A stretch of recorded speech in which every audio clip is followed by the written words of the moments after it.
Olá amigos do canal 1965. O telescópio Kepler além dos planetas, descobrindo estrelas explosivas.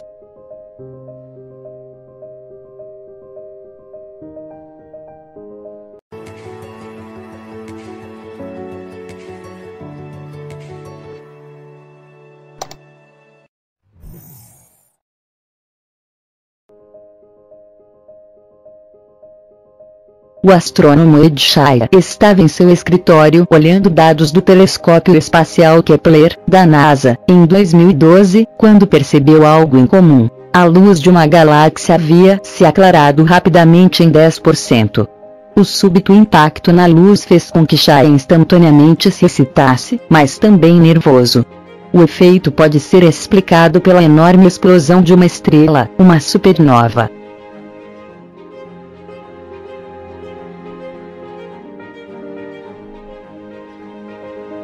Ou, mais perturbadoramente, um erro no computador.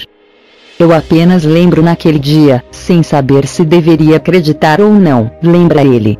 Em vez de celebrar, ele pensou: eu cometi um erro. Estou fazendo tudo errado. Explosões estelares forjam e distribuem materiais que compõem o mundo em que vivemos, além de conter pistas sobre a rapidez com que o universo está se expandindo. Compreendendo supernovas, os cientistas podem desvendar mistérios que são fundamentais para o que somos feitos e o destino de nosso universo. Mas, para obter uma imagem completa, os cientistas devem observar supernovas a partir de uma variedade de perspectivas, especialmente nos primeiros momentos da explosão.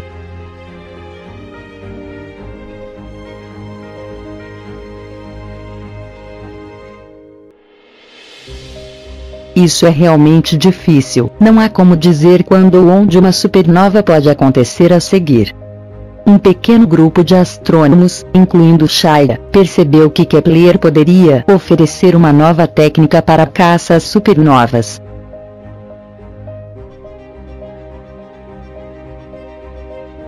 Lançado em 2009, o Kepler é mais conhecido por ter descoberto milhares de exoplanetas. Mas, como um telescópio que olha fixamente para trechos isolados do espaço por longos períodos de tempo, ele pode capturar um vasto tesouro de outros tesouros cósmicos, especialmente o tipo que muda rapidamente ou aparece e desaparece de vista, como supernovas.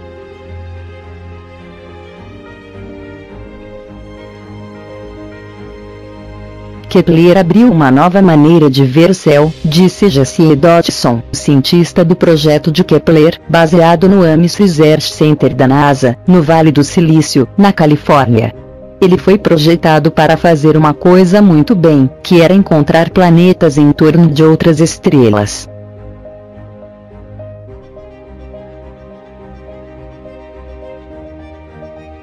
Para isso, teve de fornecer dados contínuos de alta precisão, que foram valiosos para outras áreas da astronomia. Originalmente, Shaya e seus colegas estavam procurando núcleos galácticos ativos em seus dados do Kepler. Um núcleo galáctico ativo é uma rara extremamente brilhante no centro de uma galáxia onde um buraco negro voraz é rodeado por um disco de gás quente. Eles haviam pensado em procurar por supernovas, mas como supernovas são eventos tão raros, eles não mencionaram isso em sua proposta.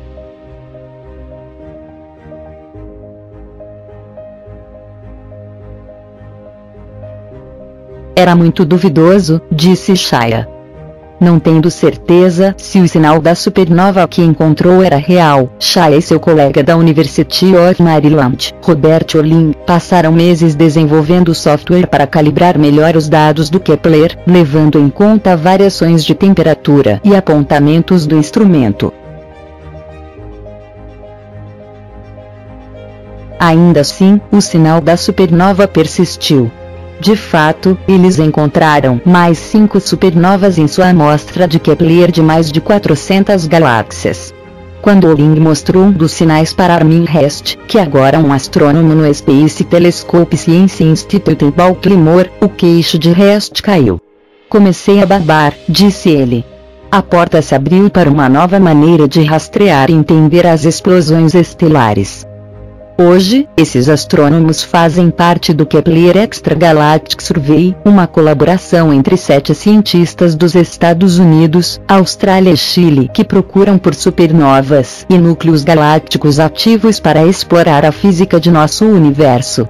Até o momento, eles encontraram mais de 20 supernovas usando dados da sonda Kepler, incluindo um tipo exótico relatado por HEST em um novo estudo na Nature Astronomy.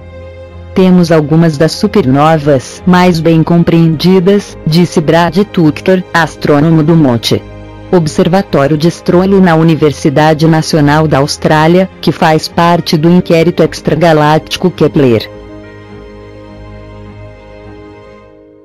Um antigo mistério da astrofísica é como e por que as estrelas explodem de maneiras diferentes. Um tipo de supernova acontece quando uma densa estrela morta chamada anã branca explode. Um segundo tipo acontece quando uma única estrela gigante se aproxima do fim de sua vida, e seu núcleo não pode mais suportar as forças gravitacionais que agem sobre ela. Os detalhes dessas categorias gerais ainda estão sendo trabalhados. O primeiro tipo, chamado tipo UMA pronunciado como UMA, é especial porque o brilho intrínseco de cada uma dessas supernovas é quase o mesmo. Os astrônomos usaram essa propriedade padrão para medir a expansão do universo e descobriram que as supernovas mais distantes eram menos brilhantes do que o esperado. Isso indicava que eles estavam mais distantes do que os cientistas pensavam, à medida que a luz se estendia sobre o espaço em expansão. Isso provou que o universo está se expandindo em ritmo acelerado e rendeu a esses pesquisadores o Prêmio Nobel em 2011. A principal teoria é que uma força misteriosa chamada energia escura está empurrando tudo no universo para além de tudo, mais e mais rápido. Mas como os astrônomos encontram mais e mais exemplos de explosões tipo 1A, inclusive com Kepler, eles percebem que nem todos são criados iguais. Enquanto algumas dessas supernovas acontecem quando uma anã branca rouba sua companheira de muita matéria, outras são o resultado de duas anãs brancas se fundindo. De fato, as fusões de anãs brancas podem ser mais comuns. Mais pesquisas de supernovas com o Kepler ajudarão os astrônomos em uma missão para descobrir se mecanismos diferentes do tipo UMA resultam em algumas supernovas sendo mais brilhantes do que outras, o que colocaria uma chave na forma como elas são usadas para medir a expansão do universo. Para se ter uma ideia melhor de restringir a energia escura, temos que entender melhor como essas supernovas do tipo UMA são formadas, disse HEST.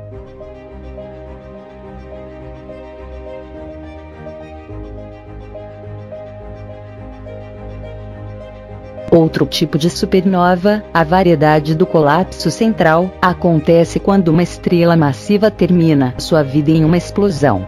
Isso inclui supernovas tipo 2. Essas supernovas têm uma onda de choque característica chamada choque breakout, que foi capturada pela primeira vez em luz óptica por Kepler. A equipe de pesquisa extragaláctica do Kepler, liderada pelo membro da equipe Peter Garnavish, professor de astrofísica da Universidade de Notre Dame, em Indiana, identificou essa explosão de choque em 2011, os dados Kepler de uma supernova chamada KSM 2011D, uma explosão de uma estrela aproximadamente 500 vezes o tamanho do nosso Sol.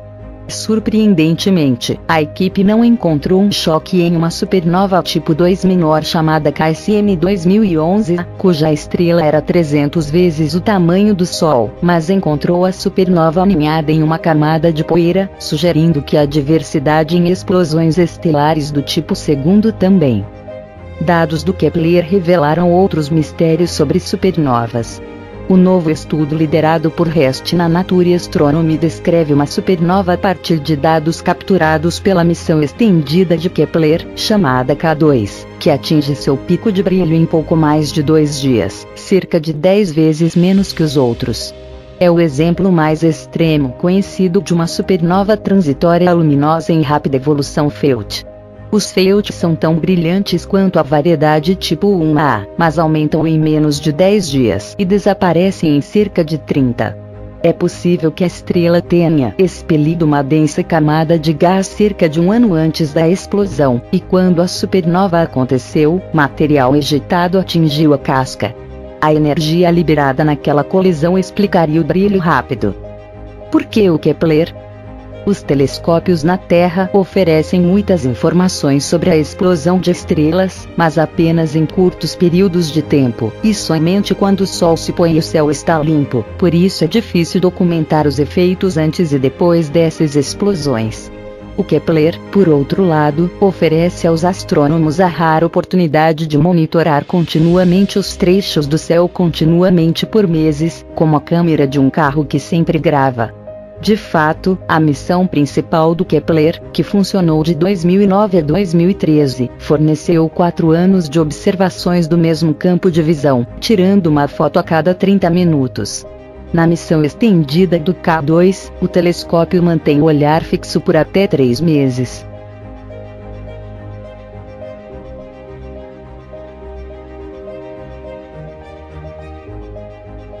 Com telescópios terrestres, os astrônomos podem dizer a cor da supernova e como ela muda com o tempo, o que permite descobrir quais produtos químicos estão presentes na explosão. A composição da supernova ajuda a determinar o tipo de estrela que explodiu. Kepler, por outro lado, revela como e por que a estrela explode, e os detalhes de como a explosão progride. Usando os dois conjuntos de dados juntos, os astrônomos podem obter imagens mais completas do comportamento de supernovas do que nunca. Os planejadores da missão Kepler reviveram o telescópio em 2013, após o mau funcionamento da segunda de suas 4 rodas de reação, dispositivos que ajudam a controlar a orientação da espaçonave. Na configuração chamada K2, ele precisa rodar a cada 3 meses, marcando as campanhas. Membros do Kepler Extragalactic Survey argumentaram que, na missão do K2, Kepler ainda podia monitorar supernovas e outros exóticos, distantes objetos astrofísicos, além de exoplanetas. As possibilidades eram tão empolgantes que a equipe do Kepler criou 2 campanhas de observação do K2 especialmente úteis para coordenar estudos de supernovas com telescópios terrestres. A campanha 16, que começou em 7 de dezembro de 2017 e terminou em 25 de fevereiro de 2018, incluiu 9.000 galáxias. Existem cerca de 14.000 na campanha 17, que está apenas começando agora. Em ambas as campanhas, Kepler se depara com a direção da Terra para que observadores no solo possam ver o mesmo pedaço de céu que a nave espacial. As campanhas animaram uma comunidade de pesquisadores que pode aproveitar essa rara coordenação entre o Kepler e os telescópios no solo.